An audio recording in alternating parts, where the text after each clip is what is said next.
In this video, I'm going to be showing you guys the top 3 traps from the London system. This opening starts with d4, d5, and f4. Now the main moves vary here, but black will play c5 to put pressure on d4. White responds with e3 to support the pawn.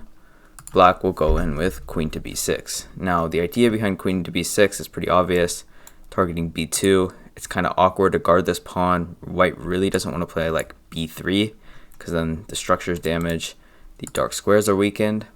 However, after queen b6, white can actually sacrifice this pawn with something like knight c3, and this is known as the poison pawn variation.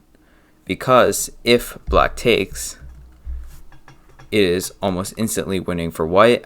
The main move here to win is knight b5. If black chooses to take this pawn, for example, well, white does not simply take back. White actually plays a3 to continue to trap the queen.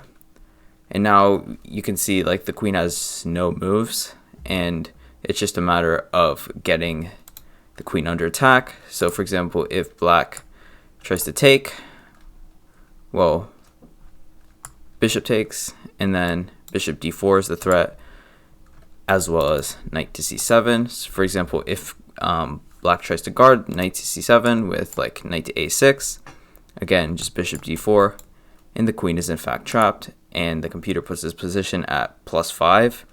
Overall, just really good for white. Now let's look at the second trap. Again, the same opening, but this time black plays h5, which looks to be a really interesting move. However, again, it sets up the trap, and that is if white continues with e3, the main move, well, this bishop on f4 is actually lost after e5, giving up the pawn.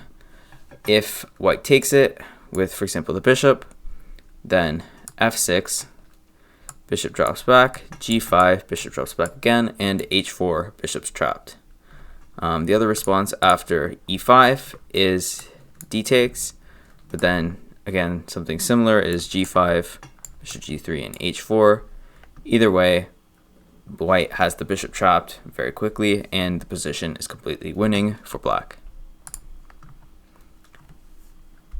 The third trap comes from a slightly different move order, which is knight f3 first, knight f6, then bishop f4.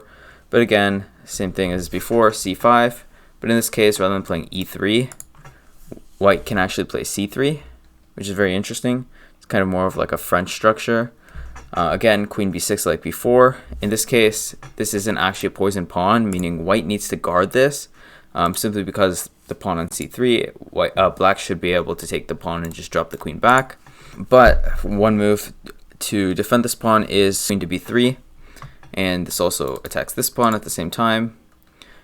Black does not want to take this, because then it just opens up the rook, and it's the same case for white. If black plays something like, I don't know, h6, again, white does not want to take it, just opens up the rook. Instead, black may play something like c4, and now the queen is of course pressured. Again, white does not want to take it. If white drops the queen back to like b3, for example, to keep the guard of the pawn, well, there's actually a nice move here, bishop f5, which looks to be good because, well, if white takes, doesn't black take this and win the queen? Well, no, you just hung mate and won. Queen c8, and, that's checkmate. King's under check, king's trapped. There's nothing to do. That's game over. I hope you guys enjoyed today's video on the top 3 traps from the London system. Thanks for watching.